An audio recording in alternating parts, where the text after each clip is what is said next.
Make sure that this is going. All right, Dear 30. Let's get it. You know what? Instagram, I swear, man, it's not my friend. But you know what? Hey, Dan, you want to start the show? I'm ready, man. I'm all about it. It's past that time. Well, hey, I want to give you a chance to start the intro to the show. But don't fuck it up, okay? Don't you fuck this intro up. It's already been fucked up, but Yeah, I you're got right. it. Let's just start the show. Yeah, let's talk some deer. I hit the wrong button. Welcome to the Whitetail Advantage podcast with your host, Brett Bovin. Thank you for tuning in and enjoy the show.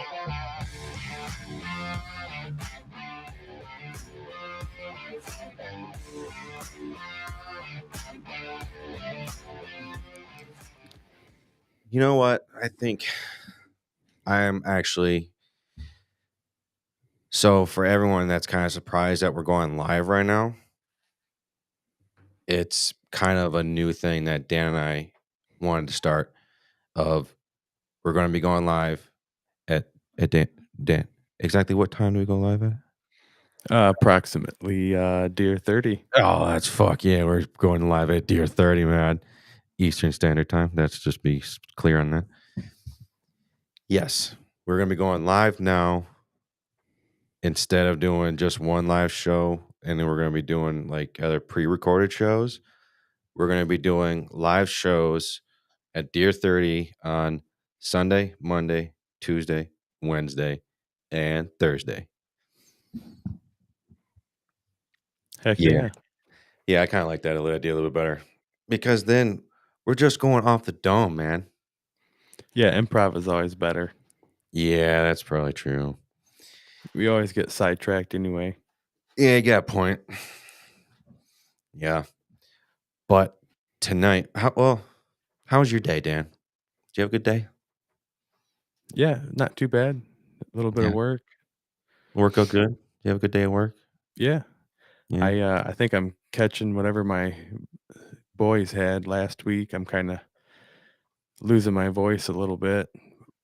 One of my boys had strep throat last week, and the other one had I forget what it was. Croup. Yeah, so I probably don't have croup, but I'm Mhm. coming down with something.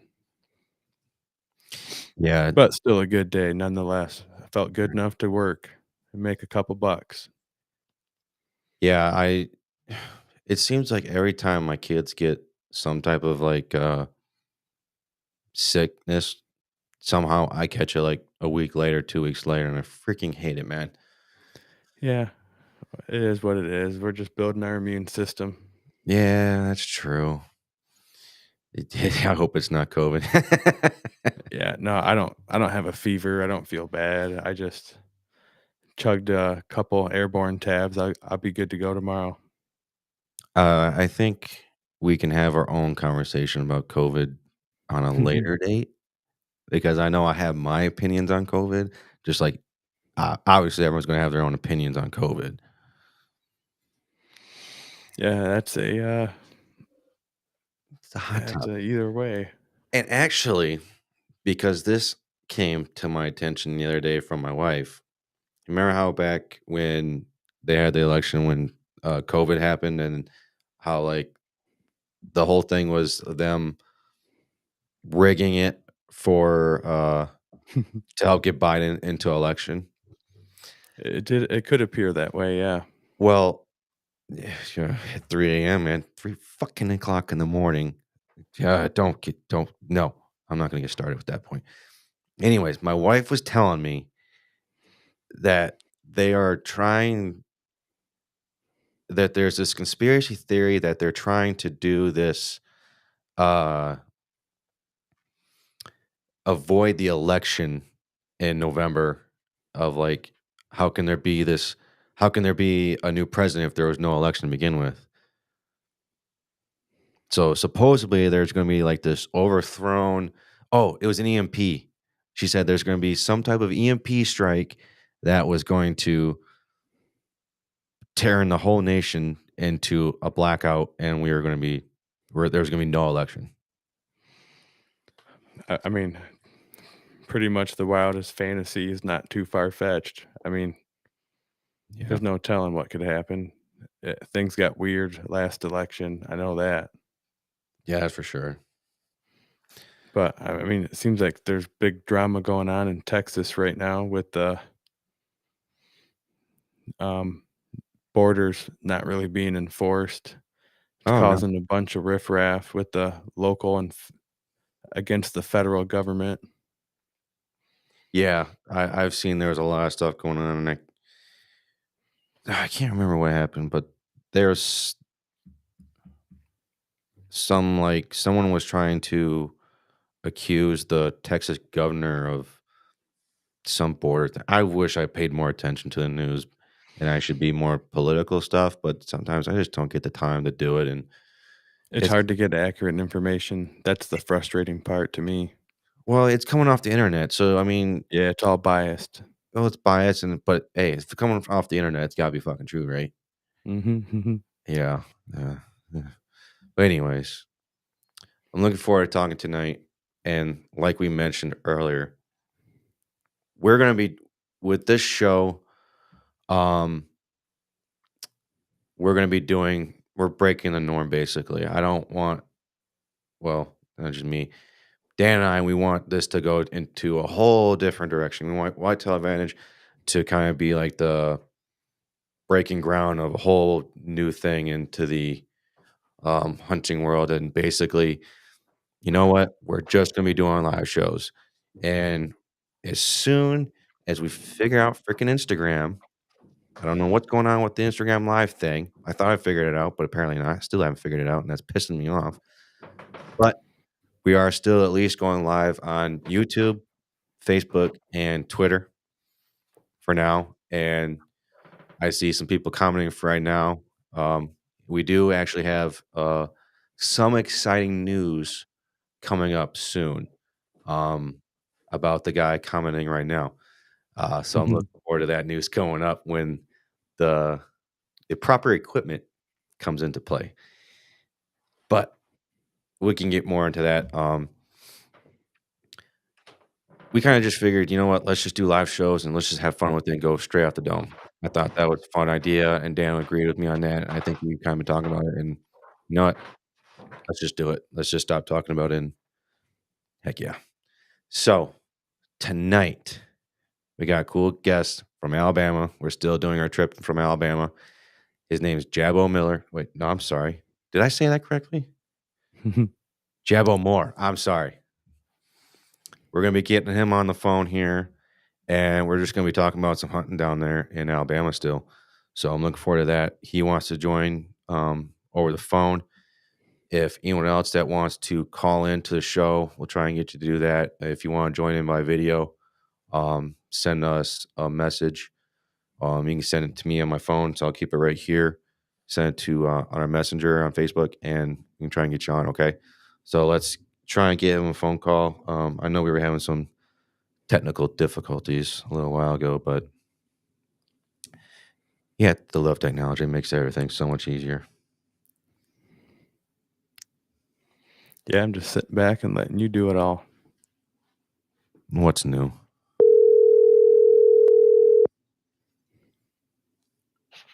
Yellow. Hey, Jabbo, we're live. How's it going, buddy? Going good. I got my partner here in crime, Dan and Asher. Hey, how you doing, Hey, man? man. Good, and you? Oh, I'm doing pretty good. Hey, sorry, I was switching over to my headphones. Oh, it's okay. Yeah, I remember talking to you a little while ago, trying to get some destination stuff going, but we're still having a little technical difficulties on that end, so we apologize on that front. But we're excited to have Yeah. you on, and we're excited to talk about some stuff tonight, man. Yeah, I'm excited, man. So for everyone that doesn't know you, can you give like a quick little bio about yourself? Okay, so I'm from North Alabama, very north corner actually. I'm 35 years old. I'm married. I would say we've been married for 12 years now. I've got an 8-year-old son named Briar and a 5-year-old son named Lane. And I'm actually a golf pro, but my true passion's hunting. Oh, wow. A golf pro here. Yeah, well, I'm a teaching pro. I'm not nowhere near a golf pro. Either way, golf is hard. I suck at it. What's your handicap then on a 9-hole? Let's see. Right now I carry like a +1 handicap, so a little better than scratch. But dang, I'm not very. Once you start getting to that level, and especially these kids nowadays, they hit it so dang far, and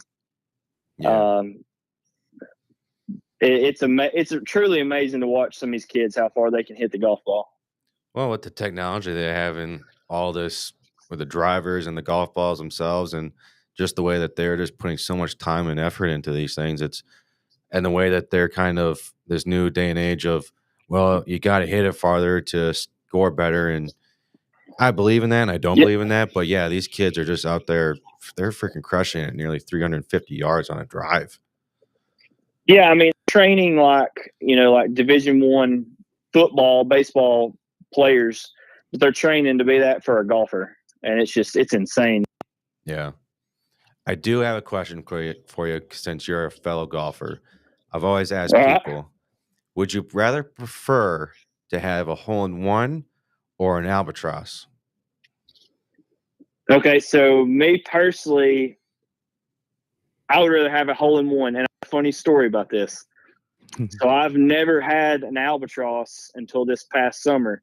And I made a hole-in-one on Thursday, and I made an albatross on Sunday. Are you serious? I'm dead serious. In a 3-day span. Yep. Oh my gosh. It's a lifetime to get one out of the two. Yes. And you're going to tell me you did it within 3. Oh my gosh. Yep. I haven't even heard that term. What, an albatross? Yeah, that's how green I am to golf. Jabbo, explain what an albatross is. So albatross, like mine was actually on a par 5. I knocked it in on my second shot from the fairway on a par 5. Oh wow! How far are you now? So we're playing a select shot tournament, and we used my drive, and we had like 145 yards in, and I stepped up, hit the shot, and my buddies, they first thought it went over the green, but I thought it spun back into the hole. And when we got up there, sure enough, it was in the hole. Oh my gosh, that's insane. Yep. Which now I went years and years and years never making a hole-in-one. And I made one just a few years ago as my first, and then this past summer was my second. You have 2 hole-in-ones now? Yes, sir. Okay, you don't need to show off, Jabbo. I mean, come on, man. It's just no, I'm not. I have 2 holes-in-one and an albatross. Look at you over here, Mr. PJA, man. Yeah. No.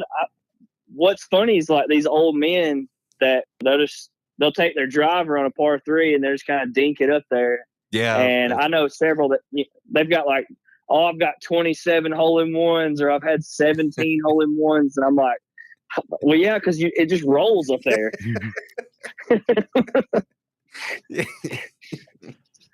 Yeah, that's cool. We I play with on Friday nights. We have this one guy. He's an older gentleman, and yeah, he'll just take his driver, and it creeps up there, and it gets on the green. I'm just like, yep, it's just gonna be right there next to the freaking hole, like he always does. So yeah, I have a good question for you. Then, did any of that hard work being paid off translate over into your hunting season? Well, that's why the reason I'm a golfer is because during the summer I have nothing to hunt, so I'll have to have something to do. So that's why I've always played golf with my dad, and I've always hunted with my dad. So that was kind of our thing, was we'd hunt during the winter months, turkey hunt early spring, and then play golf all summer. But that's cool. No, I don't know. So, how long have you been now in hunting? So I used to go with my dad when I was, I don't know, 4 or 5 years old. I know, I know I've got few pictures from, like, we lived in North Georgia when I was a kid, and I've got pictures of, like, when I'm 5 years old, we'd be in South Georgia, South Alabama hunting, because where we live, when I lived in Georgia, I lived like 10 minutes from the Alabama line, maybe 15 minutes to the Tennessee line. We're right in that north corner where all three states connect. So we've kind of always hunted Georgia, Alabama, Tennessee because we're so close to all the states. Oh, I remember real quick, going off a little tangent real quick. My wife, she's her family's from Chattanooga, and we went down there for a family vacation, which basically we go down there now every Thanksgiving. And um, it's called Lookout Mountain. I'm sure you've heard of it. That's where I'm from. Are you serious? That is literally, I swear to God, when you said Chattanooga, I was like, well, that's, 30 minutes up the road from me. Oh my gosh. Lookout Mountain is where I grew up. That's where I'm from originally. Okay, so where I was going with that was that where you can see those 7 states. Yes. You want to explain that to all the viewers what that is, since you're from there, so you can explain it better than what I can. Okay, yeah. So it's Rock City. Yep. And we go there every Christmas because they'll do like the Christmas lights and everything. But what you can do is you can get up on the point of the bluff and Lookout, and they've got like these, I don't know, whatever telescope looking things, and you can look in just a few different directions, and you can basically look into 7 different states. Yeah, my wife, because the point of Lookout's high enough to where you can see over the other, what is it, where the land's laid out through there. Yeah, my wife told me about that, and she's like, yeah, we gotta go here. The first time we went down there on our honeymoon, and I did it. And you gotta, if I remember correctly, there's one, I think it's the only point to get to those telescope things, is you had to walk over this giant bridge kind of thing. Yes. Yep. Yeah, I'm afraid of heights. And you're a deer hunter. Yeah, I know. We don't need to make that comment again. But yeah, it's worth the risk. She was like, you need to go. So I'm just basically like a little kid, just kind of hunched, and I'm like holding her hand, like, just let me close my eyes and you steer the way. Yeah. Well, okay. So you said you're afraid of heights. I'll give a little background. I'm afraid of balconies. Like the railing of a balcony. I don't know. It's just my wife aggravates me. Like, we go on vacation, they'll be like leaned up on the balcony, and I'm like, get off of that. Yeah, I tend to get an uneasy feeling when I see people on a balcony as well. Yeah, because they put all their weight on that rail, and I'm like, that could break very easily. But especially now being a dad, you kind of look at what could happen. Oh yeah, absolutely. Well, that's kind of a good segue into this. My next question was, with having 2 kids they're both 4 and 5? 8 and 5. Oh, 8 and 5. So, and how has having 2 children at that age impacted in a positive way and somewhat and what could it be a negative way towards your hunting? Okay, so this is very good. When I got married, I worked 3rd shift, and this will kind of feed into all my hunting tactics, which now I'll go ahead and tell y'all, I'm a nobody. I'm just your average Joe that's just out here, living the best life I can, praising the Lord, and trying to kill a few deer every now and then. But when I got married, I was the type that if it was deer season, I was in the woods. I was hunting 6-7 days a week.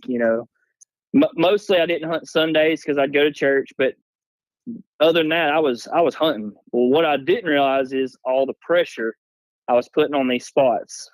So I was killing deer, but I was never killing anything like really big. But moving forward with that, I've learned that now I can be very selective based on the moon, the wind, the weather, cold fronts. You can start developing stuff with deer to better understand them, to have a better chance of killing deer. But now that I've got kids, honestly, one of my best weapons, and I know a lot of people don't like them. They're wanting them outlawed in certain states, but these cell cameras. I'm hunting in the mountains to where, like, one of my favorite spots, and I've mentioned it I actually did a podcast with the Fall podcast, and I mentioned it with them. I hunt up under a bluff, and from where I park my truck all the way to it is like 1.1, 1.2 miles up the mountain up under this bluff. You can't go up there and, to go pull a card to know if I need to be up there. That's a waste of time.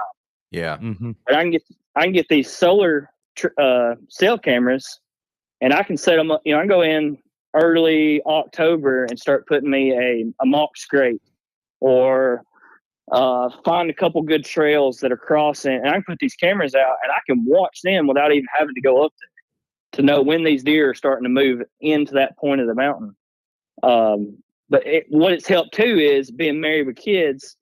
I'm not constantly in the woods, but in return, I've killed bigger and better deer by not sitting in the tree stand so much. And it's allowed me to have my family time, time with my kids. And like, even now my kids are getting older and they've all started shooting deer. And honestly, that's been a biggest blessing, because I've got out of the social media, in my opinion, and I may hurt some feelings here, has hurt deer hunting. I love watching everybody's success, and I'm the first one that will be there to help you drag it out, to take your picture with it. But everybody is such critics on why did you shoot that deer? Well, that's not a 6.5-year-old deer. Well, that deer don't even go 120 inches. Why in the world would you shoot that? Like, I don't. If it's your tag and it's your hunt and you're happy with it, I don't care. I'm proud for you. But now with my kids, it's kind of humbled me, because my oldest son this year, for an example, he's killed 5 deer. He's 8 years old. He's already killed 5 deer, killed a turkey. This year we was going and we had a pretty good buck on camera, and we just, like, every time we go, I'd be like, we're only shooting this deer. We're only shooting this deer. Well, finally, he got bored. He got tired of only, watching all these deer, but only wanting to shoot one deer. He's 8. And he's like, Dad, I'll be honest with you. If a doe walks out tonight, I'm shooting it. And I was like, well, what do you mean? He said, I'm tired of not shooting deer. And I was like, yeah, I guess you're right. I was putting my hunting ways on an 8-year-old. And I was like, no, the whole joy is to watch him shoot a deer and the excitement they get, and just cherishing that moment with them at that time. So kids can be a blessing, because you can actually just step back and remember the simple ways of hunting. Right. Yeah. We were talking to the other guy we had on the other podcast, and I basically just said, what's the point of why? I don't see why there's so many people out there being so negative towards people, what they shoot. If whatever deer that's out there and you want to go for it, go for it. If it gets your jollies going, get your heartbeat racing like none other, go take that deer. And that's what ultimately sheep hunting about. Don't worry about what other success other people are having or not having. Just be happy that people are out there hunting and enjoying being outdoors. Yeah, as long as you do it legal and enjoy it. These guys, like your regular, Tom, Dick, and Harry guy, they're probably working 40 plus, maybe 60 hours a week, and they finally get out there and get one chance to kill a deer, and it walks out and they shoot it, and they're all excited about it. And then the next guy's like, well, what'd you shoot that deer for? Let's go. He's worked his tail off. Right. That was his 3 hours that he finally got out of the house without having to do what, go to work, pick up the kids, make dinner, do laundry, do anything. It was his little bit of time to sit back and have fun. Yeah, I couldn't agree with you more. Because backstory on me, I've only been hunting for 2 years now, so I'm new to it. I just got my first bow last year, so Like Yeah. every deer gets me excited. Like what Bovin was saying, like every hunt is awesome to me. And it was a little intimidating for me getting into it because I see that, everybody my age is already established as a hunter. But, that's why I really enjoy hanging with Bovin because, he's encouraging. And, I have several hunting mentors that have really encouraged me to get out there, and man, it's awesome. Yeah, and I'll give you this. My dad was a very good hunter. Like, he was a very well known hunter for this area. And like, I made a post. He passed down a 30-30. He's no longer able to hunt due to health issues, but he passed down what he called the legend, his 30-30. And it truly was, for this area, it was a legend because this man had probably killed 200 plus deer with this 30-30. And like, the paints wore off. If I tried to sell it, people would laugh at me. But it was his, it's just his old weapon. And a couple of years ago, I had a deer up under that bluff that we had kind of, he never really made a big jump. And my dad's like, "You want to kill that deer?" And I'm like, "Yeah, I can't figure him out. He's showing up, right at dark. And I know I won't be able to see him in my pins." And he's like, "I tell you what," he said, "I'm going to let you get that 30-30 out and I'm going to give it to you. And you take it and you're going to kill that deer the first time you go in there." And I'm like, "Yeah, okay, Dad, whatever." So Monday afternoon, I get that gun. Tuesday, I come home, I sighted in with my little boys. And Wednesday, I text my wife and I said, "Hey, that deer's pattern, he should show up tonight right before dark." And of course, my wife, not understanding, she's like, "Yeah, okay, whatever. You can't predict a deer like that." Well, I said, if I shoot him, it's going to be at like 6 o'clock. So, have your phone ready. Well, like 5:58, I called her and I was like, "I got him." And she's like, "What?" And I was like, "I did. I shot him at 25 yards off the ground with my dad's 30-30. Oh, And it's not even it's still not one of my biggest deer, but it's the one I'll have the most memories out of because it was the first deer my dad passed that gun down to me. yeah. But That's special. with him being like, he was a very good hunter. I was very fortunate. Like, he owned his own construction business, so he got to hunt a lot. So all through high school, I played every sport you could play. And I'd get out on Saturday mornings and he's like, "You need to go sit in this stand. You're going to have this deer come by. You're going to have these 4 does come by. You're going to have this deer come by. And about 9:30, this buck's going to come by. And that's the one you need to shoot." And I'm like, "Okay." Well, he had spent so much time in the woods, the old school way, that, he knew what he was doing. And I was very fortunate. I killed a bunch of deer when I was little with a gun. Then, like 12 years old, he's like, "All right, it's time for you to start shooting better bucks." So we started shooting better bucks. I've killed several good deer for this area. And then I got to bow. Like, when I turned 16, 17, I started bow hunting because, one, I was so fortunate with him and all his work that I'd killed several, close to 100 deer before I was 16, 17 years old. So then I started bow hunting, and I've killed for this area, like North Alabama, you don't find many like true bow hunters because, our gun season opens in November and like it goes all the way to February 10th. And for a while, you could kill a deer a day. So you could either kill a doe a day, a buck a day. Well, now you get 3 doe or buck tags, but you can still shoot a doe a day. So you technically could shoot like 120 deer in a season, which is just insane. That's nuts. We had a guest the other day, and we were talking about this, and he brought that up as well. And I was just, Dan and I were both just in shock of like, seriously, you could. They're going to do that here in Michigan. No, Dan was telling me about stuff that was how. Dan, tell him about that report that we had here in Michigan, and then we'll get to Sean's question here. Just in Michigan, the harvest report keeps going down, and in the lower peninsula, the the deer population is just way too high. And then in the upper peninsula, it's too low because of the predators. And Yeah. we're not having enough does harvested during the hunting season, and the population's getting out of control in the lower peninsula, especially where we live. Southwest Michigan, it's a problem. Well, that's how I shot so many deer was during bow season. To me, as long as if you had a doe that didn't have a like a fawn with with spots on it, that's more the does I tried to pick because why is that doe not bred? Like, what's wrong with her? Did she not take? So I would try to pick out those does, and like between me and my dad, we'd hunt Georgia and Alabama specifically.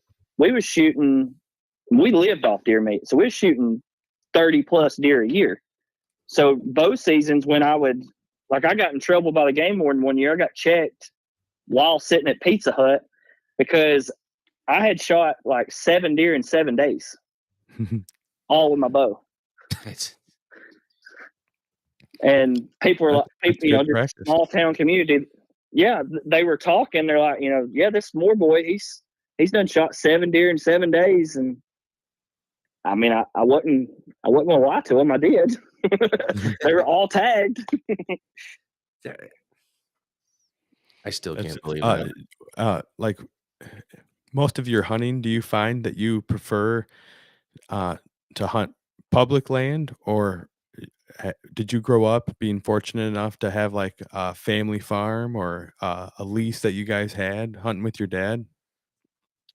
So our private land was more like anywhere from 5 to 20 acre little blocks of land. Mm-hmm. And then when my dad, but we went on every parent-child public land hunt we could find. Like that was kind of our thing was we would go camp, hunt. In Alabama, we've got a big management area, Skyline management area, and that place is just enormous. And there's so many hunters, and the deer populations went down. But they've finally been setting some kind of guidelines on the property, and you're starting to see a lot better bucks killed off of it because of these guidelines. And but I preferred private just because I like to find a deer, pattern that deer, and kill that specific deer. To where public land, hats off to all these true public land hunters, because to go in there, find a deer, and kill that deer without anybody else messing that deer up is a total success. And hats off to them. Yeah, that not having the control is what makes it challenging on that public aspect. Yes. Too many outside factors that are out of your control. Yeah, I hear so many buddies, especially, they're like, oh yeah, I've got this deer on camera. Well, then the first hunt of the season opens up for that piece of public, and they never see that deer again. And I'm like, oh yeah, because you had 200 people tramping through the woods in that one little block of woods. Yeah, we don't have a whole lot of public land around us, and the chunks of land that they're pretty small, and you can tell, what your odds are going to be as soon as you pull up, because you'll see a bunch of cars there. Yeah. For people that have those small pieces of parcels to hunt, do you have any tips or tricks or any advice that you have to people that hunt those small pieces of property to try and at least manage? It doesn't have to be a giant deer, but at least give them a better opportunity to give themselves a good chance to be on a solid deer.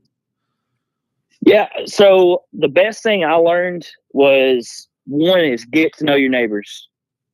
And you can find out a lot about your neighbors pretty quick just by, striking up a conversation with them. Because if you're really targeting, a more mature buck, you've got to also have good neighbors that feel that way, or your best bet is pray that there's some family farm that they don't allow hunting.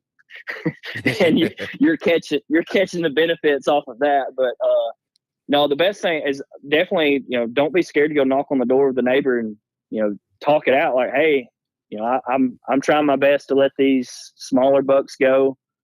Are y'all trying to do the same thing? And just work together. And another's, if they kill your buck, well, be happy for them, because I mean, they're probably working just as hard as you are to kill that deer. But yeah, I think the what's the word I'm looking for? The more you can build up that rapport with your neighbors that you're hunting next to, I think it pays huge dividends in the long run, because I know I have a good relationship with the guy that hunts next to our property that we can hunt on our private land. And granted, he only likes his land. That's how he wants to hunt his own land. He doesn't like anyone else coming on it. But yeah, the neighbors because there's like 6 of us that hunt on this one piece of land all together, and one of his deer went onto the neighbor's property, and he didn't have his phone number, and I did. So I said, hey, I don't want to go on his property without us asking him permission or anything like that. I know he's going to be cool with it, but let me just go make sure. So I called him up real quick, and he said, yeah, I don't care if you come on the property. Just if you think it's going to be a good kill, go there real quick, grab it. Or if not, if you can at least try to stay somewhat in this ballpark. Because if I didn't call him, I could have lost a good relationship with a good guy like that, and him and I are good friends. And just having a good relationship with people, and I think it's just key in general. Yep. Yeah, that's one of the best deer I've ever killed in Alabama. And this is more the route. So I started traveling a couple years ago to like Ohio, Kentucky, Kansas. And once you get out of the state of Alabama, you start realizing that, I mean, you watch the hunting shows and they're letting 130s, 150s, 160s just walk like it's nothing. And you're like, in Alabama, if you kill a 4.5-year-old deer over 120, you have killed a really good deer for this area. And I know people, listening to this are probably laughing, because I didn't know it either. I went to Kansas a couple years ago. First deer that stepped out on me was this like 130 something inch 9-pointer, and I smoked it. And it ended up being like a 7.5-year-old, just old downhill buck. But he had, I don't know, like 6.5 inch bases, like humongous mass. And when I called the farmer that was letting me hunt, and he walked up on it, he's like, "You shot this?" I'm like, "Well, yeah." So it's a good deer. And he's like, "Oh, you're from North Alabama?" And I was like, "What's that supposed to mean?" He's like, "You'll learn." He's like, you let these deer go all the time up here." And sure enough, I mean, like second year I went out there, and I ended up shooting this 140 something inch 10-pointer. And he told me, he said, "The next year you come back, do not touch your bow until when it steps out, your heart stops beating." He's like, "That's when you know that's the deer you want to shoot." Because what happened, this deer come running in. I just seen the big, tall G2 and G3. I grabbed my bow and I shot him before I even knew what happened. And he's like, "I'm telling you, if you want to kill a 160 plus, don't touch your bow." But again, I'm from North Alabama. 140 inch deer walks out, I'm shooting it. But yeah, I get to chasing rabbits. I'm sorry, but around here now, I've got buddies that they don't hunt out of state. I've got one in particular. I mean, he's one of my best friends. He's got a little farm that he's gathered over the years, and he used to be the guy. He could only hunt like through college. He would come up for Christmas. Well, Christmas is the rut around this North Alabama where we're at, and he would come up for it. Well, he'd shoot the first buck that walked out. He'd shoot him a couple does, and his freezer was full. He was happy. Well, then the more we got to hanging out, and I've killed some pretty good deer, and I'm trying to explain to him, I'm like, "Listen, when that little buck walks out, just let it go if you want to start shooting some bigger deer." And over the years, he's killed probably 6-7 bucks in the past 4 years. over 120 inches up to like 140 inches. And again, like I told you, anything over 120 is a pretty good deer around here. But he came up this past season, and here lately what I'll do is I'll take my saddle and I'll just sit up above him and I'll watch. And so I'm running all the cameras. I'm kind of managing the property for him. And when he gets here, I'm like, this is the deer you need to shoot. This is where it's coming from. This is what we're going to do. This is the wind we need. Like, but I'm getting to teach him what my dad and my dad's best friend taught me. And that I'm having more fun doing that. And like this past year, a buck we had on camera, and it comes right out. I'm sitting up above him. I'm looking in binoculars and I'm like, hey, that's him. And he's like, are you sure? And I'm like, get your gun up. I promise that's him. When he gives you a shot, shoot him. So he don't even look at the horns, puts it on him, shoots him. He hits the dirt. We celebrate. He's like, are you positive it's him? I was like, I'm telling you, it was him. But I'm getting more joy. I told him I was shaking more in the tree after him shooting that deer than if I had shot it. That's awesome. I look forward to that because I got 3 boys, and I'm trying to get them into it, and I can't wait until I get to bring my boys hunting with me someday. I really look forward to it. Oh, that's the best of all the deer that I've killed, that my buddies killed with me sitting with them and stuff. My son's first deer, both of them, that is the greatest experience you'll ever have in your life. I'm sure those are tied for both number 1 spots for all time of your hunting life. Absolutely. Watching that, that adrenaline shake you get when you kill that deer, watching their little bodies just quiver and they're not cold. They're just so excited. They can't figure out, what that is. It's their first time. And luckily both my boys, one killed an 8-pointer and one killed a 5-pointer. And so I've got both their little skull mounts in their room, and I'll never, ever forget that. That's awesome. Yeah, that's amazing. I don't mean to change the subject, but I think I think I misunderstood you, but you said something about cell cams. Are they illegal in Alabama, or they're going to be? They're not. I know some states have started banning them. Yep. Which I think more out west has kind of started banning the cell cams. I know Utah is one that I believe has already banned them, or if not, they're in the process of banning them right now. Yeah, that and baiting, those are the big ones that they're trying to remove. And I know Idaho, I know this was like a couple years ago. If they changed their laws, I'm not 100% sure, but they couldn't use lighted knocks. Does Alabama have any weird hunting laws like that? No, not which we just now. Well, I said just now, several years ago, just acquired the baiting law. You wasn't allowed to bait in Georgia or Alabama the whole time I grew up, and now you have to. It's almost like on your license you have a baiting tag, and you have to pay like $15 or $20 to be allowed to bait. Huh. See, they banned baiting here in the state of Michigan, and I just think in my opinion, it's the stupidest law there is. Granted, we're all going to have opinions on them, but in my opinion, the reasoning behind it is because they said was they didn't want the deer sharing spit and saliva because that blue tongue was going around back a couple of years ago, and they tried reducing that the most. And I know Dan, I don't know if you knew about it, but I know a lot of it was, I know in Allegan County here, it was just one day they woke up and you could just see 20 deer in a freaking cornfield and they're all dead. And so I think that's what started the process of banning bait banning and stuff like that.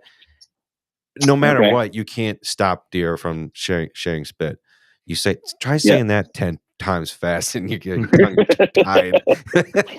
But I made the analogy the other day was you have an apple tree and apples fall down there. It's just, what's the difference between that and eating those together and me putting out corn? I mean, I have my own opinions about baiting, but they're how can you can't stop it? I mean, they're licking each other when they're in the rut and stuff like that. Those do it. Yep. Ah, gosh, yep. I'm already getting heated about it. So, Dan, Well, you in Michigan, a lot of the private land owners don't have huge farms. So I think in Michigan, baiting would really help the average hunter because we're trying to find ways to keep them on our little plot that we have to hunt. And Yes. it can definitely be a game changer. Yes. And I see both points because I grew up not allowed to bait, not allowed, like, honestly, my dad used to make me when I was little rake acorns into a 5-gallon bucket. And that was his way of baiting legally, was he would take this 5-gallon buckets of acorns and just spread them around his tree stands. Now, whether that's truly legal or not, that was his way because you wasn't allowed to put corn or anything like that. But I would get $5 for a 5-gallon bucket of acorns. Was kind of my deal with him. But I grew up not allowed to bait. So one good thing about that was I felt like my dad taught me truly how to be a outdoorsman, to how to read sign, how to like rubs, scrapes, trails, different stuff like that, to where now everybody can just go put a corn pile out and sit on a corn pile. And especially when it gets cold, winter months, they're going to come to that. They're going to come to the food. Well, it's taken a lot of that, I guess, sportsmanship, or woodsman, to figure out how to truly kill these deer in their own habitat, because you're kind of just setting the dinner plate for them. Yeah, I agree with you 100% on that, and that's something that I've kind of trying to explain to Dan, like, this is how my hunting style is, and basically just how you said it is I like to see it wit versus wit. How can I outsmart them and learn from the terrain, and how can I outbeat them? And because it's basically an away game, and I want to see how smart I can be and outsmart them and try and beat them on their own turf. And if I know, and in my opinion, I strongly believe the more you can learn about white-tailed deer, like their biology and how they operate from inside out, you're gonna learn. You're gonna become a better hunter in the long run, just because you know how the deer are working. So you're gonna know what they do from month in, day in, and just it's gonna make huge dividends down the long run. Yeah. Or I'll tell you, you can use baiting to your advantage. So say you've got a big enough tract of land, you set this baiting area up, and you're like, man, my buck, he keeps coming in 30 minutes after shooting right. Well, that's fine, because you don't have to hunt that baiting area. You can. What I used to do is I'd set trail camera. I went to Walmart, and they've got those little Tasco. I mean, they were like $20 for a Tasco camera. I'd go on trails. I'd kind of watch the way he was leaving and exiting that feed site, and I'd walk down them trails. Well, then you start finding the buck sign, and I'd start setting them cameras up on those trails, and I would find the way he was coming in, and I may move 200 yards, 300 yards from where my corn pile is, but I'm catching him now in daylight instead of 30 minutes after dark. But that's another thing. People just you gotta think outside the box. Why is that deer showing up 30 minutes after dark? Well, because he knows you're sitting there. Yep.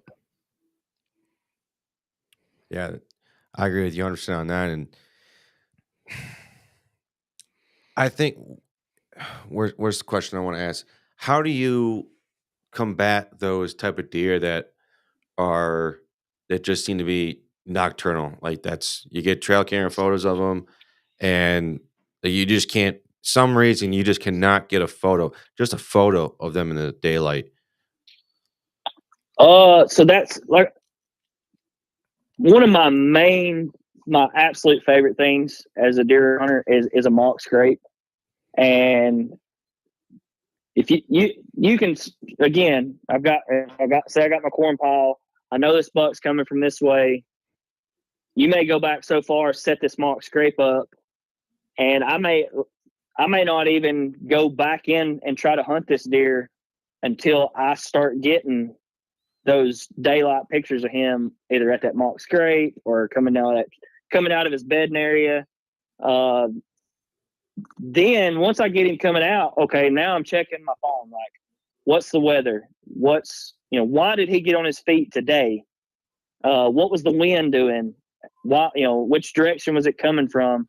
And I'll start taking, like, I've got a journal, and I'll start taking notes. And even if I don't kill him this year, next year I'll start trying to, match up similarities to where eventually, good Lord willing, I can catch up with that deer sometime in daylight. But a mock scrape has been it's been a huge success in me killing bigger, mature deer. What would a mock scrape of yours look like? So when have you I'm sure you have, talking about like a community scrape. Like, you've got some scrapes that are, they're just little bitty scrapes, but then you also be walking through the woods and you can just smell a scrape before you ever get there. You walk up on it, and I mean, this thing's like as big as a car hood. And, every deer in the woods is walking by this and smelling it. So when I make my mock scrape, I actually make a huge scrape. It's on a beat down trail that I know these deer are truly working. And I don't just add, hey, I'm just going to add Tink 69, or I'm just going to add Golden Estrus. I'll take several and mix them. I've got a drip, one of those drippers. Basically, when it heats up in the daylight, it lets it drip into the scrape, so it kind of keeps it active. Yeah. Okay. But I'll put some buck pee in there. I want it to look like a lot of deer are using this. And what'll happen is you'll get, those 3.5, 2.5-year-old bucks, 4.5-year-old bucks that start using it. And eventually that big deer, he's going to get pissed off because these other bucks are coming in on his territory. And if you can get him aggravated enough, like, he's going to come out and show I'm the boss. And once he does that is when he becomes weak. And I feel like you've got a chance to take advantage of his weakness, because his weakness is a woman. And he's going to fight for his woman.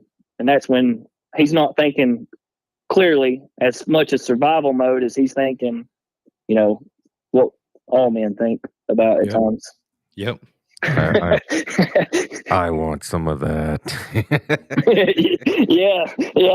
I'm the alpha. Yeah, that's it. There's a question that noticed that someone wants us to ask you, and it's do you use buck calls, and what is your favorite if you do use them? So I do like a grunt. Again, North Alabama, I've got mixed reviews. I have personally never rattled up a buck in North Alabama.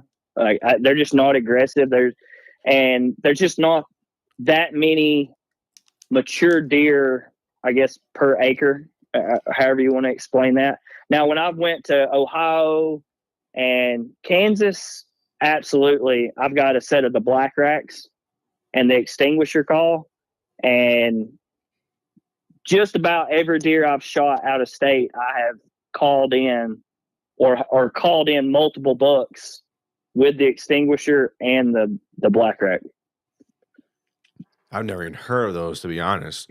I've heard of both. Really? Yeah, the black rack is one of those things that I was thinking about purchasing before next season. It's just like artificial antlers. It's a lot more. It's easier to pack, and I used to carry real antlers because what's more realistic than a set of real antlers? Yep. But it's so bulky, and of course now with the saddles, it's made things a lot easier. I owned a Lone Wolf. That was kind of my go-to for a long time. That it's kind of lighter, had the sticks. I felt like I could sit all day in a lock on, but now the saddle's just changed the game. It's made it so much easier for traveling in and out. Yeah. Like I said, I used to walk several miles or, straight up a mountain with this lone wolf and sticks and bow. And then I got into filming, and hats off to those people that self-film. I thought I was a good hunter, and I thought I could do it. And it turns out I would much rather just kill the deer than worry about catching it on film. Oh, so Yeah. I gotta filmed for a play company. I gotta play this next segment real quick. We got Debate Corner. We're gonna get into this debate, and first, Jabbo, I didn't mean to cut you off. Say what you're gonna say, and then we'll get into this debate corner part. No, I tried the filming, and hats off to those guys. Like I said, I will shake your hand to all these men that can do it self-filming. I could not.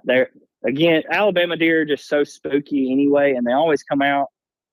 I mean, they're coming out last light, and with a camera, you can't even see with a camera at last light when these deer are coming out. And I started just, you do all this hard work and try to get these big mature deer in front of you, and you shoot them.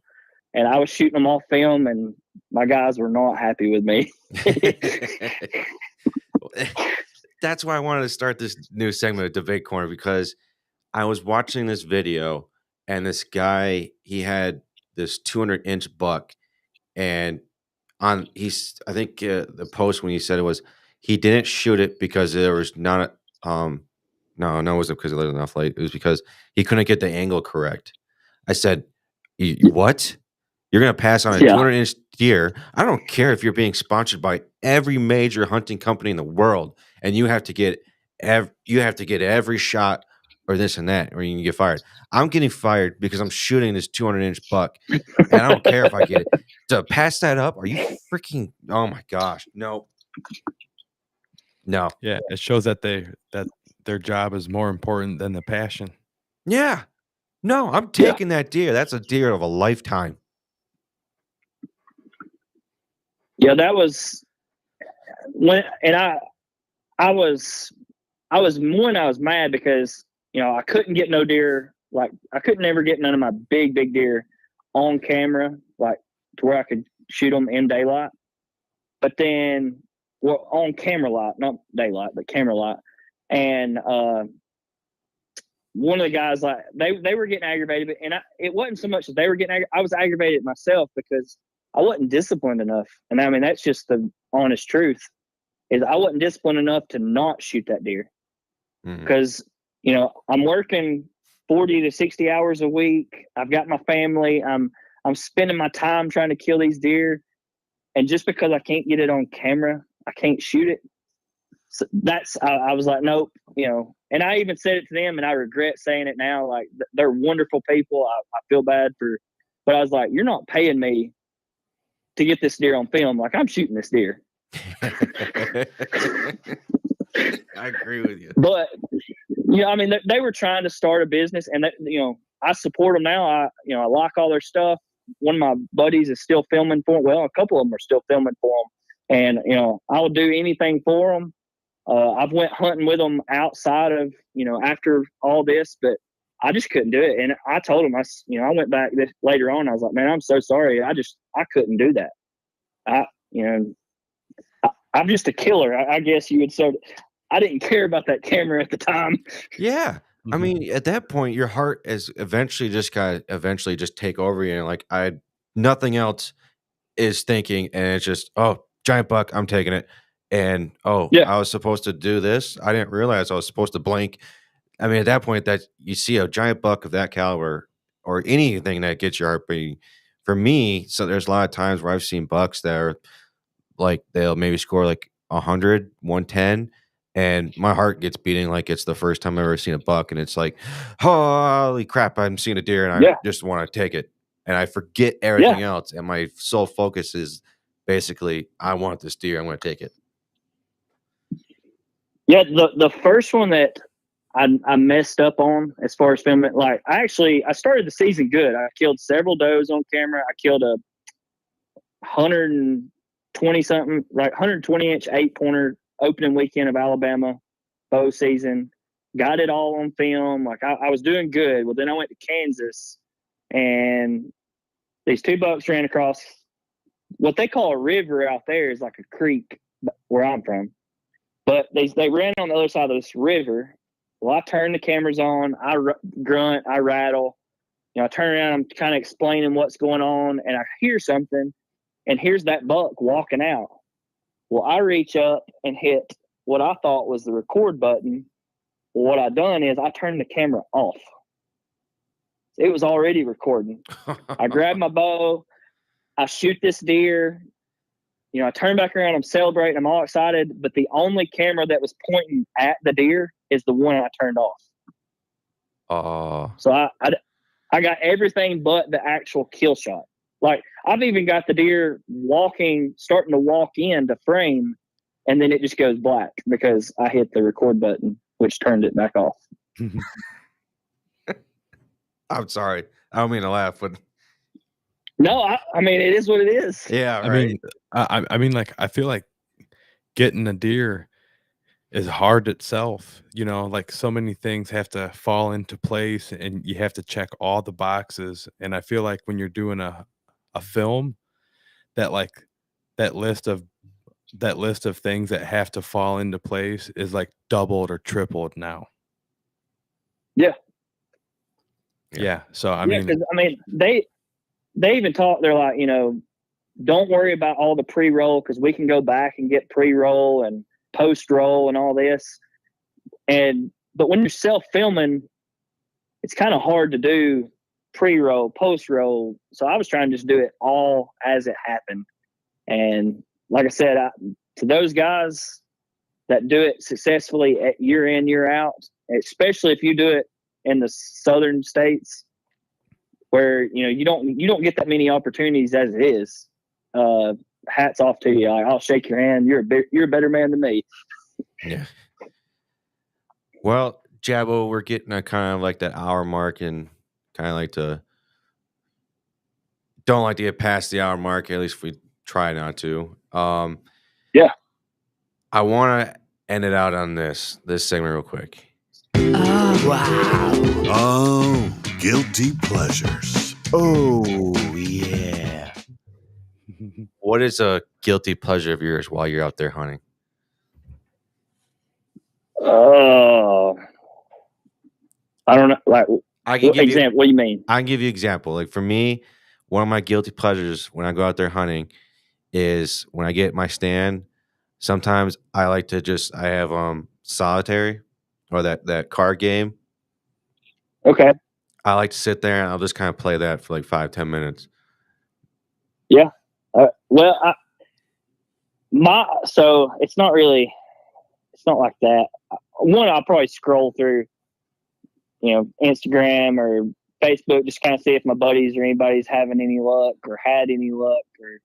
But I've got a Bible app on my phone, and I may sit there, especially first right at daylight when it's breaking. Everything's beautiful, birds coming alive, everything. I'll sit there and I may read a couple Bible verses and talk 20 foot closer to God the way I say it, and I may have my little bit of church right there in the tree stand. That's nice. But yeah, I mean, I guess my guilty pleasure, I probably scroll Instagram and Facebook too much while sitting in the tree stand. We all kind of get those moments, and I feel like if every hunter, in my opinion, at some point there's a point where you're hunting, you just kind of get a little bored. It's like, man, I'm just sitting up in this tree stand. A little complacent. Yeah, you get a little complacent, and you're just kind of sitting there like, all right, I'll check this. I got some free time. But at the end of the day, in my opinion, you're enjoying just being outside, and that's the biggest thing. And I don't think there's anything better than being in a tree stand. No, in today's fast-paced world, like there truly isn't. And that I try to explain to people in my church, when you're sitting there waiting on that first turkey to gobble, or waiting on the sun to come up so you can start watching the world wake up. I was like, there is nothing better in this world, because everything's just slowed down. Take it all in. It's wonderful. Yeah. Oh, I agree 100%. Are you a morning hunter or you're an afternoon hunter? Oh, I feel like it depends on the place. Like, I've got certain properties that are way better in the mornings, and then I've got other properties that are just way better in the evenings. So I kind of try to hunt it that way. If I know which one's morning, which one's evening. My favorite's morning. I love watching the sun come up. I prefer the morning too. I've always been My kind wife, of a night guy. Yeah, I've tried to get my wife into hunting a little bit, and yeah, she's not going in the mornings. She's not going to wake up. So, Yeah, my wife thinks I'm Right. crazy getting up early all the time. yeah, Well, especially if you go to public land, you got to get there early. Oh yeah. Oh gotta yeah, get if you there have to set before- everything up. Yeah, you gotta get there before. Yeah, I feel like evening you're stuff. almost better off doing a full day sit. Like getting Yes. out and coming back is pointless. You might as well just hunker down. Yep. Well, Jabbo, Brett, I want to reach out to you if you ever come back. You said you've been coming down to Chattanooga around Thanksgiving. yeah, we generally Christmas? like to come down. November 22nd is when we generally like to go down there, because that's when Rock City does the light shows. That's when the Yes. first day they start. Well, small world. Next time you head this way, give me a shout, and we'll try to meet up and get to put a face with the voice, and Oh, heck be yeah, nice man. to meet you. That'd be amazing. I'd love to come down there and meet you guys, and that'd be a fun experience, man. And it's Heck such yeah. it's a small world too. Not known until we mention it here on the show that's where you're from. So that really is a small world. Yeah. Yeah, my mom, she worked at the post office right there on the Point of Lookout, and it's less than a minute from Rock City. So that's crazy. Well, Jabbo, thanks again for joining the show. We'd love to have you back on the show. Dan, was there any last questions you might have before we let him go for the night?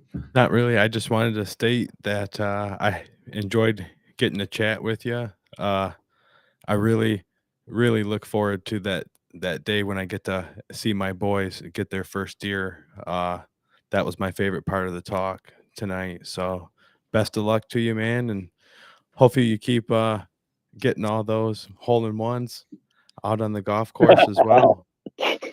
Yeah, that's just not fair. Yes, sir. That's just not fair. I mean, I had before I let you go, I was close to two of them, 2 hole-in-ones. They were literally 2 centimeters, both of them, from going in, and I almost had an albatross in the same year. Nope.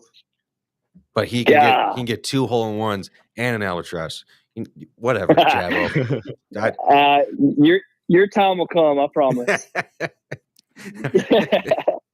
But no, really, guys, I do appreciate y'all reaching out, and I know I probably didn't talk much about truly hunting in Alabama, but I mean, I thank y'all for letting me talk and tell y'all some stories, and maybe we can get together and sit around a campfire or something one day and do it all again.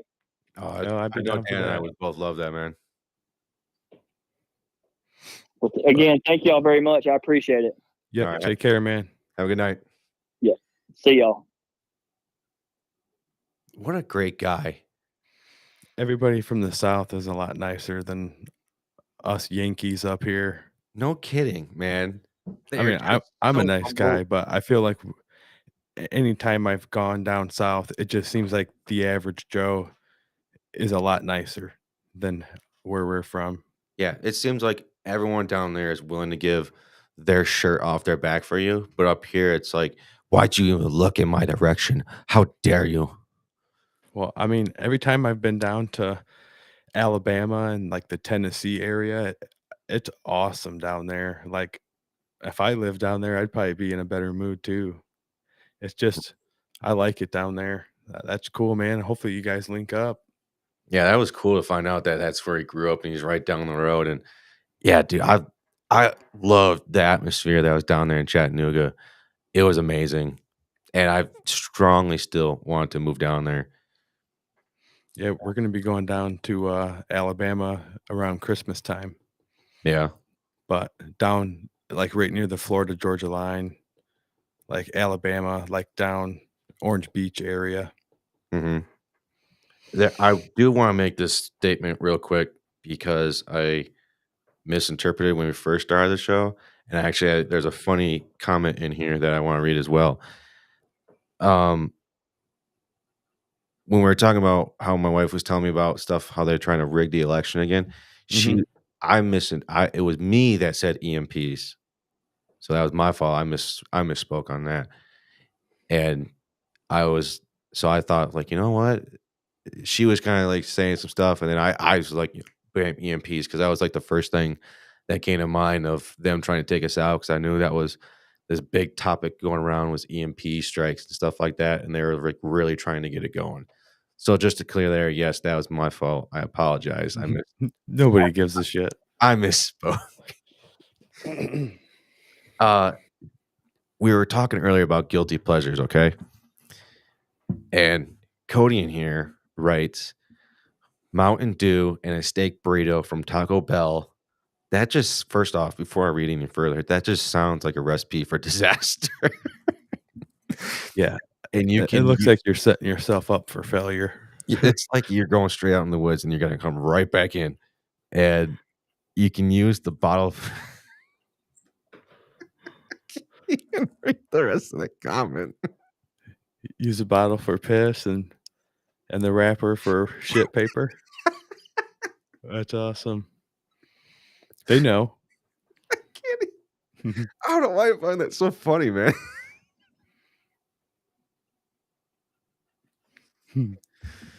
That's, yep. That was yep. And he said it's easier to hunt the mornings when you have kids. I have 2 kids. I But- I agree. It's just I think the reason why getting up early and going hunting or fishing is because most of the people in the house sleep in until like, a normal hour.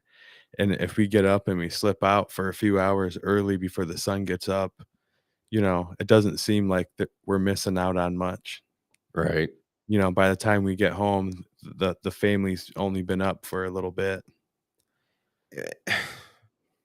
But for me, at least my family, the sun is basically, I leave my tree stand like before, like in the month of October. I'm getting on my stand around 7:30, maybe sometime 7:45 in that ballpark, depending on like when the cloudy or whatnot. But I've just never been a morning hunt per type of guy, only because one, I don't sleep very well. I can go off 4 hours of sleep. I've been doing it since high school. And for me, getting up in the mornings, where I hunt, morning hunts, it's just hard because deer, where I've noticed sometimes they move, sometimes they don't. It's like a hit or miss, but I know what they're going to do in the afternoon. And that's my best time to get them. And I dedicate a lot of my time to family time throughout the year. And like I set aside like each day, I made sure I set like a hour to 3 hours a day, and it's no phone, no nothing. It's just family time. Just make sure I'm phoning with them. Yeah, I mean, scheduling it definitely makes it easier because the time flies by. It's really easy to forget shit if you don't write it down. Right. Yeah, I mean, I don't really have a preference ultimately, but I definitely feel less. I feel like it's easier to do a morning hunt. It's like more ideal for the family during Yeah. the afternoon, like the kids are still rambunctious, and you're like, "Hey, see you later, guys. You'll be in bed when I get home." Yeah. So, I mean, but ultimately, I like to just go whenever I can. Like if I have the day, I like to do both. So, whenever I can hunt, that's when I'm trying to go. And I also would like to make a shout out to a new family member to Cody's family. Congratulations on that, brother. Um, it's a miracle having a newborn in the family. Yeah, congrats, man. Well, I s- if the so-called person I sent you an email, if you want to hop on the show, um, check your email. I know it's kind of hard to do that, but it's an email. And you're welcome, brother. I remember when I got my first deer, it was not since we're still talking about family, that when I shot my big deer or just my deer fish hook, I cannot wait because it was only my daughter at the time. I cannot wait to take pictures with my daughter and my wife. That's what makes Yeah. that deer more special to me. Oh yeah. That's that's my favorite part. I mean,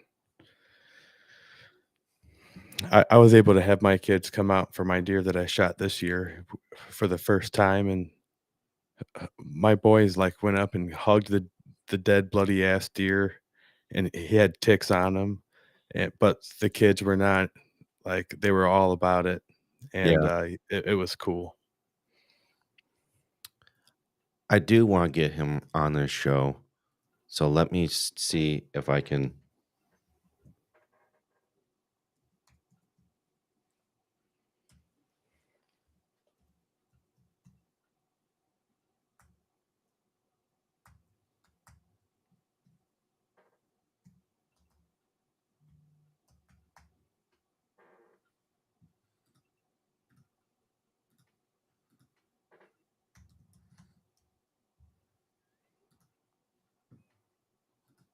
All right, let's see if he gets it now.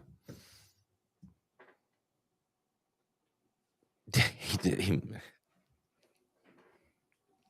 What, Dan? What's your guilty pleasure?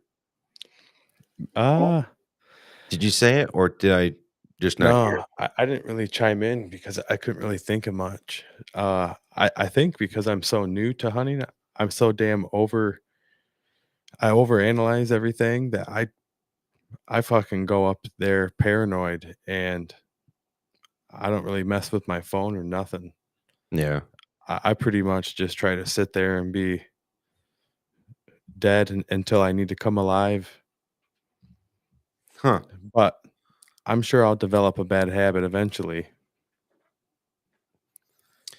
I noticed um for me, like I just get stuck on that at like that game because it's just kind of like my time to like just be me, hang out. Okay, let me ask you this, because I just thought of that. What is your biggest pet peeve of deer hunting? And do you want me to give you mine first before? No, I think I have 2 good examples. All right, go ahead and give me yours.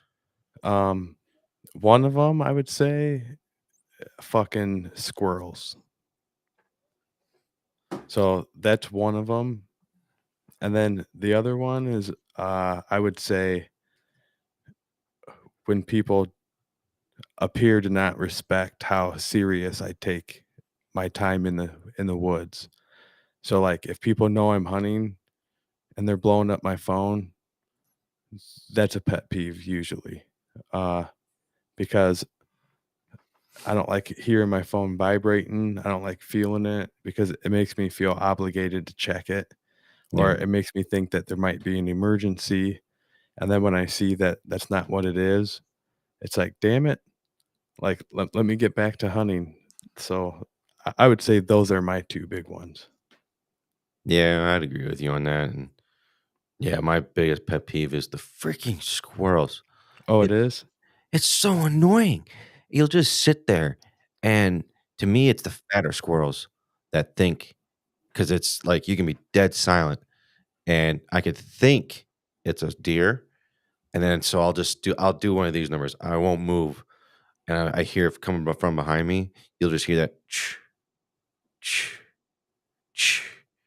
I'm thinking, all right, I don't know what it is, but my heart is at least beating. So let's slowly move. And there's one time I caught myself doing it for like 15 minutes, just sitting still because I kept moving closer and closer.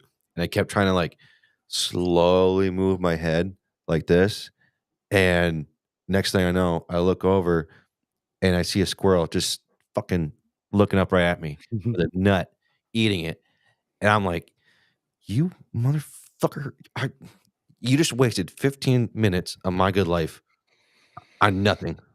Well, the good satisfaction that I get is for my job, I kill a lot of squirrels. So Yeah. I do my part. I do my part in thinning the herd. So, but I don't thin them out when I'm hunting, and they definitely confuse me often. Yeah, they get me excited, like what you said, Mhm. and then like I'll ignore an area. I won't check it because I'll assume that it's just that squirrel that I keep checking every 5 minutes, Yeah. and then I'll neglect an area, and then I'll go back to it, and I'll be like, "Motherfucker, it was a deer." And then I'm like, "That damn squirrel is in cahoots with the deer." So, yeah, that they just confuse me. They're just so annoying. It's Yeah. like what is it? Like that boy that cried wolf, Yep. like all his times, and finally all of a sudden it's like real wolf, and it's like a real deer, and you're like, nah, that's not a fucking deer. You turn around and it's just this giant deer standing there Yep. looking at you, and you're like, no, no, whatever, it's not you. And you're doing all this waving and shit. And you're like, fuck. Yeah, they definitely, especially this year with all those damn acorns, yeah, they made quite a bit of noise. Well, I think he finally figured it out.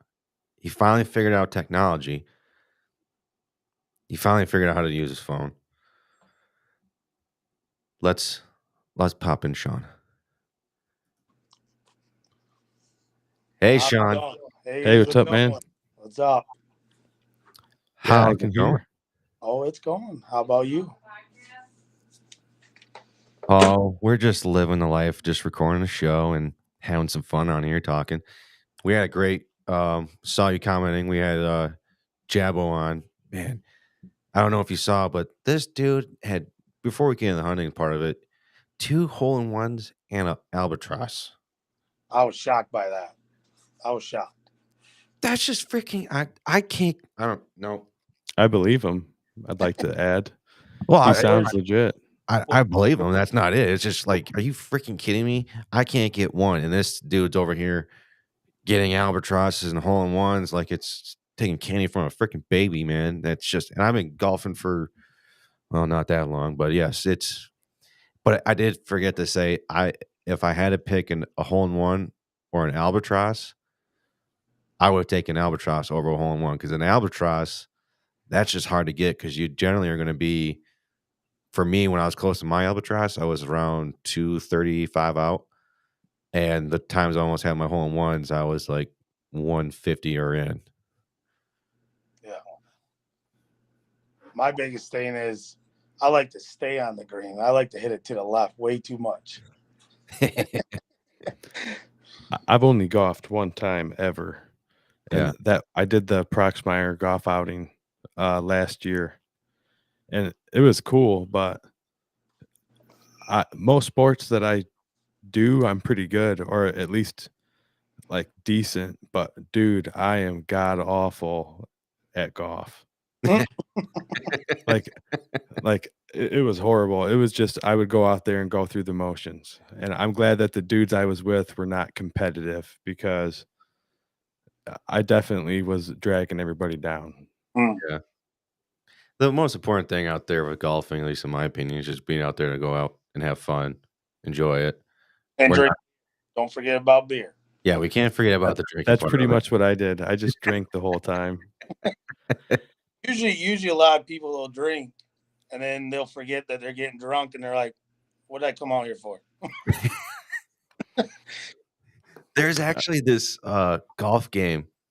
I can't remember what it was called, but basically, you would shotgun a beer if you got like a par, or you'd take like 2 shots if you got a birdie or something like that. And no, I'm sorry. If you would have a 4-man scramble, and if you got a birdie, you'd have to shotgun a beer. And if you how many beers you came in with, like beer bottles that you chugged, you had to shotgun them. That was also another stroke off your regular score. So if you're out there, you got like a birdie on a par 4, and you chugged 4 you shotgunned 4 beers. Now you're at a -5. Mm. So everyone's just chugging beers, and it's like everyone's getting hammered by the 3rd hole. We used to, when I was living in Ottawa County, we used to, if you got a hole in one, you had to chug everybody's beer that you were there. Hopefully you don't have more than 5. Well, have you ever played that drinking game, Thunderstruck? No. No, what's that? You play Thunderstruck by AC/DC, and everybody gets beer, and you get like in a circle or a line, and whoever starts it off, the first time you hear thunder in that song, you start drinking until you hear thunder again. And Oh. you know in the song it's just chanting thunder. Yeah. And then you drink until they go thunder. Well, there's two parts in that song where there's like guitar solos, and the poor bastard who falls on that turn goes through like 2-3 beers. And that game was always a fun one to play. And I would always pray that I didn't have to be that guy. Right. But yeah, man, that game was fun. That sounds like that would hurt more than the Taco Bell, what Cody was saying. Oh yeah, for sure. Oh man, I've seen people toss their cookies playing that game many times. Oh, I bet. That is Chugging beer is hard because all the foam, especially if you're drinking it quick. Mhm. Well, Sean, while we have you on the show, we basically just kind of jumped you into the conversation. Who are you? Well, I'm Sean. I know Brett because we used to work with each other. I'm a firefighter, strictly volunteer, no pay, and I also work as a correctional officer. I used to hunt when I was a young kid, starting to slowly get back into it. You all gonna hate me. I gave up 50 acres of land, bought a house in Decatur. Now I'm down to 2.5. But I got 600 acres behind my house. Haven't talked to the homeowner. Oh, man. Man, like I have a hard time building up the courage to do that. Like that's something that feels very uncomfortable to me, is asking for permission. Yeah. I've been blessed with people that I know who, I talk hunting and they're like, "Hey man, I got an opportunity. Here you go." When people offer me things, that feels more natural, but striking up the conversation to ask somebody, that's hard, Very hard. I tip my hat off to those who do it. Yeah. And you feel impeached, to bother somebody. You don't want to, intrigue in their hunting spot. Maybe their family hunts, and you don't want to be that idiot that, hey, do you mind if I hunt, or do you mind if I check it out? No. Okay. Now the conversation's going to be a little weird now. Yep. I think when I talk to people that are timid to come onto other people's land and try and ask them for their hunting permission, I always just like start off small and build up that rapport, and just kind of like say, "Hey, is it okay if I come on your land? And I just want to shed hunt. Is it okay if I just kind of scout? I just want to see if I can find any sheds," and just kind of like start something small, and don't like come straight out like asking to kind of hunt on your property. Just kind of start building off that rapport and just saying, "Hey, this is me." Um, just start something small. It's basically Yeah, you're just basically introducing yourself and just kind of starting off like, "Hey, how's it going?" It's like meeting first time. Meaning what? You broke out there. Meeting a girl first time. Yep. Oh, Breaking yeah. that ice. Yeah, breaking that ice. Shooting your shot. Yep. Yeah. Well, that's cool. So if you're volunteer only, you're at Lawton then, maybe? Nope, I am at Decatur. Okay. Yep. So, Because Lawton is volunteer only too, right? so yeah, there is 4 left in the county of Van Buren County. Okay, so there is Pawpaw, Mattawan, Lawton, and Decatur. We are the last 4 in Van Buren County. They're strictly volunteer, no pay, no nothing. That's impressive. How- Yeah, Roger White that we used to work with, I believe he's with Lawton, I think. He is. Yep. And when he told me that it was all volunteer, I was like, man, that's impressive. Yep. Like he's a volunteer firefighter there? What's that? Roger White? White. Yeah. Yeah, White. He's a volunteer firefighter there? I didn't know. He'd been doing that in addition to the sheriff's office. Yep. Oh, wow, I didn't know that. Yep. Yep. It's even I mean- more tough when you gotta ask the family to sacrifice. You know, I got a family of 3 boys and a wife. I've been married for 10 years. So it's hard. Sometimes you gotta juggle all that on top of trying to hunt. Yeah, so it sounds like we have similar households. Yeah, we all do. So Mhm. yeah, hunting can be hard for Mhm. sure. Try not to get in the doghouse. That's what we were talking about last night. Yeah. Yeah, Well, I'm already in the fucking doghouse because I missed smoke earlier. I can already feel it. Yeah, but I'm a I know fucking my idiot. wife likes when I filled the freezer, so she's a good sport. No, I'm not even gonna make the fucking comment. I'm just gonna shut my mouth and just Mhm. listen to the birds chirp. You're getting tired, so anything you say could really get you in trouble. I know me at least. I start getting incompetent when I get tired. Well, we can wrap this up here in a second. Sean, I did want to ask you real quick. How long did you mention how long you've been a volunteer firefighter? I've been a volunteer for Decatur 4 years. I was with Amro Rushford Fire Department, which is in the state of Wisconsin, for over a year. Oh, so you moved here from Wisconsin. Nope, I'm originally from here, from Ottawa County. I moved out to Wisconsin. Like everybody else, wants to find their own roots. Yeah. Didn't like it. It was even more colder, so I moved back here. Don't know why. Well, Dan, I'm sorry. Did you have a question? I didn't mean to cut you off. No. Is there any lasting things while we wrap it up for the night? Not really, man. I'm just excited to have another person on here, I think getting another person's feedback and you and I are more in the similar boat that, we're newer to it. So I think it just makes it more diverse. I agree. 100% agree. And Bovin's more experienced, but I mean, talking to some of these other guys, I mean, it's cool just seeing the different levels and the different backgrounds of everybody. Yeah. But yeah, that one Jabo, he's pretty cool, man. That's cool that he got the ropes showed to him by his dad. Yeah.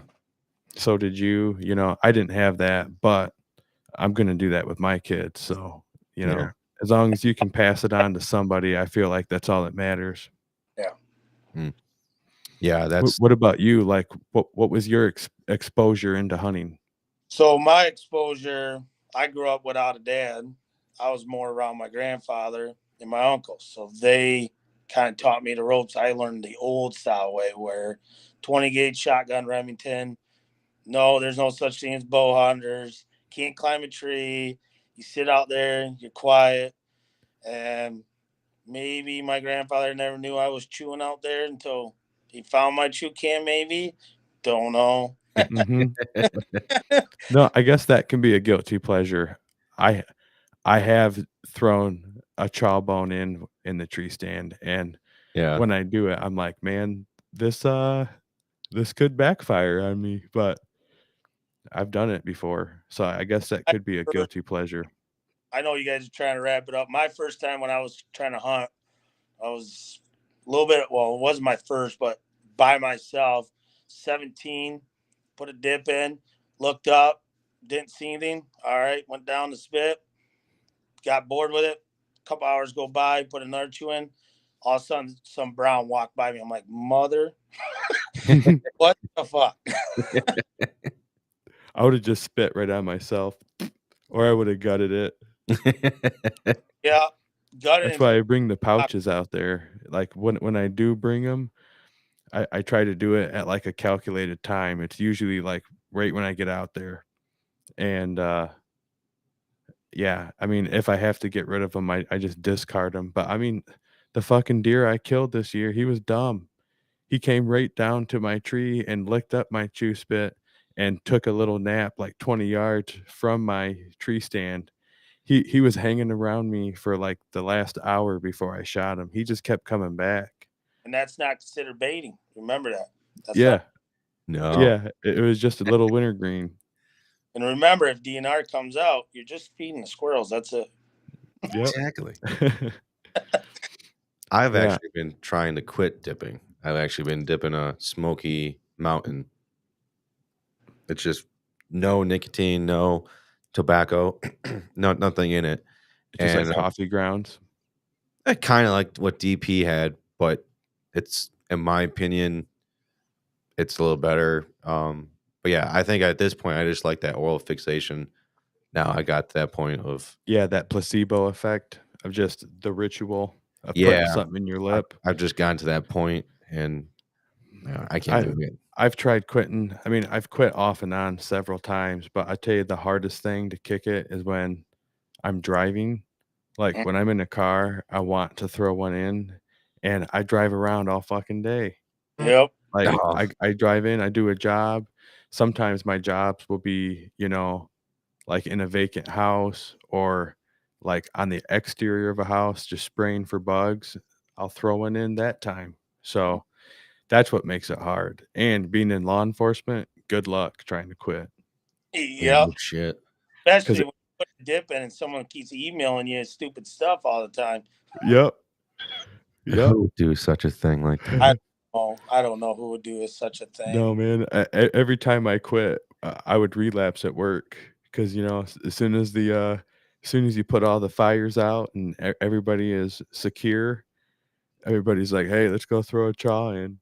and then when you see a car roll up with a fresh arrest, Yep. everybody's pissed off. Like, God damn it! I remember being on a structure fire and I forgot I had chew in my mouth. And well, when you got the SCBA mask on, you just go to breathe in and yeah, there's chew that comes right behind it.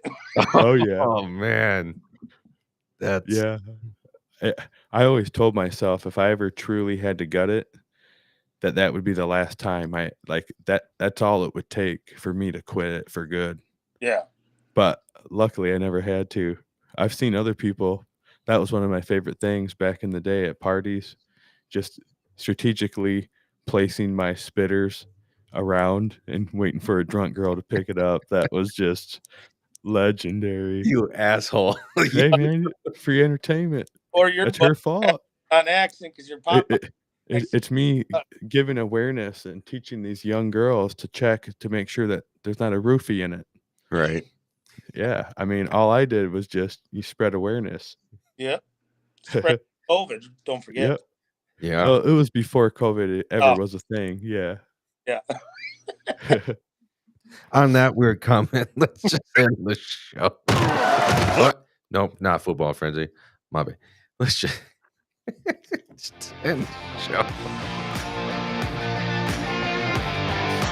Thank you for tuning in to another episode of the Whitetail Advantage podcast. We hope you enjoyed the show, and we will see you next time.